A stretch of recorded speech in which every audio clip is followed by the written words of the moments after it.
Assalamualaikum warahmatullahi wabarakatuh. Perkenalkan, nama saya Darnawati, NIM B2406375.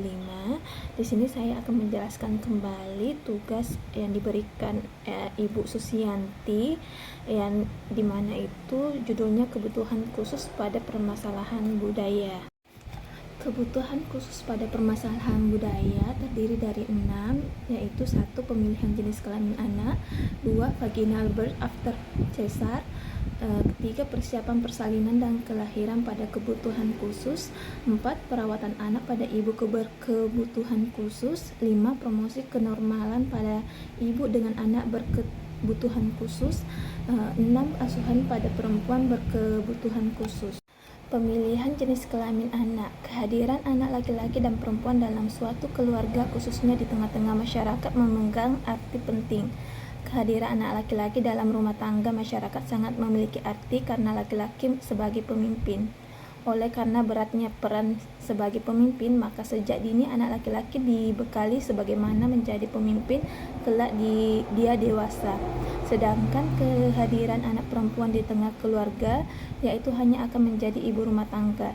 Oleh karena itu, banyak usaha yang dilakukan oleh suatu keluarga masyarakat dalam mencapai keseimbangan dalam keluarga tersebut.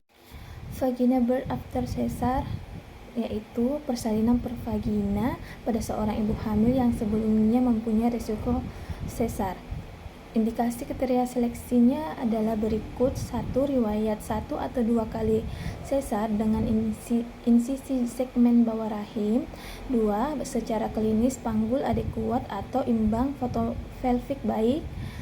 Ketiga, tidak ada bekas struktur uteri atau bekas operasi lain pada uterus.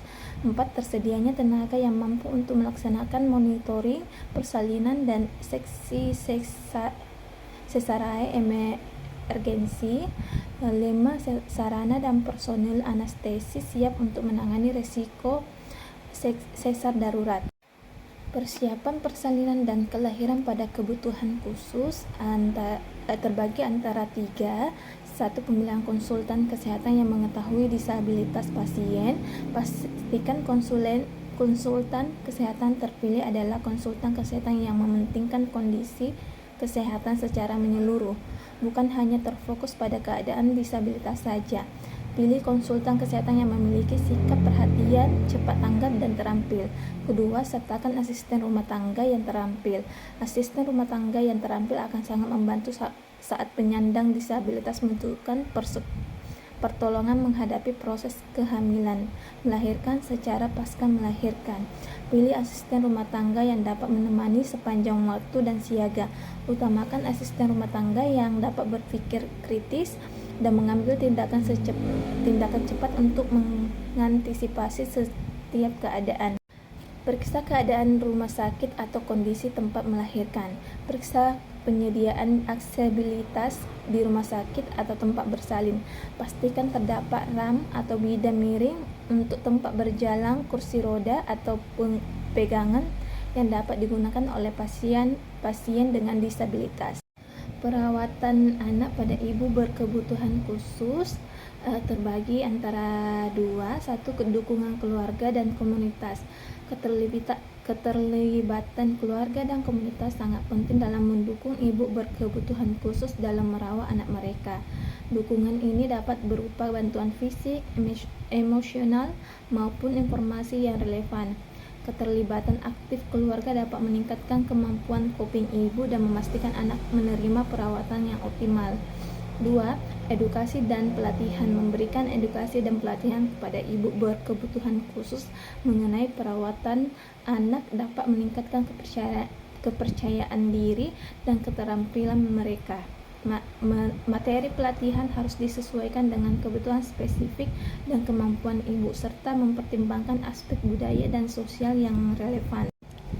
Ketiga, aksesibilitas layanan kesehatan. 4. Pendekatan individualisasi. Kelima, penggunaan teknologi bantu. 6. Pemberdayaan dan peningkatan kemandirian.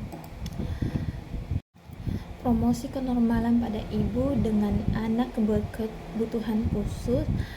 1. Peran bidan dalam mempromosikan kenormalan. Peran Bila dalam mempromosikan kesehatan: 1. Peran sebagai advokator, 2. Peran sebagai edukator, 3. Peran sebagai motivator. Asuhan pada perempuan yang berkebutuhan khusus terdiri dari beberapa faktor, yaitu 1. Menciptakan lingkungan terapeutik, 2. Menggali permasalahan pasien dan membantu mengatasi masalah yang ada, 3. Memberikan ibu aktivitas positif, 4. Melibatkan keluarga lain dalam proses perawatan, 5. Melaksanakan program terapi dokter. Beberapa bentuk perlindungan sosial bagi perempuan berkebutuhan khusus dan rentan. 1. Asuransi sosial. Asuransi sosial merupakan upaya yang dilakukan oleh pemerintah dalam memberikan perlindungan bagi setiap warga negara untuk memperoleh penghidupan yang layak. 2. Bantuan sosial. Program bantuan sosial memiliki tujuan untuk meningkatkan kesejahteraan masyarakat melalui pengurangan kemiskinan, terutama bagi orang-orang yang mengalami keterbatasan secara fisik, mental maupun sosial. Ketiga, pemberdayaan sosial. Pemberdayaan merupakan suatu upaya dalam memberikan penguatan bagi penyandang disabilitas dalam mengembangkan potensi yang dimiliki sehingga mereka mampu tumbuh dan berkembang menjadi individu atau kelompok disabilitas yang kuat dan mandiri. Pemberdayaan bagi penyandang disabilitas pada hakikatnya merupakan bagian dari pemberdayaan masyarakat. Sekian materi yang saya sampaikan. Terima kasih.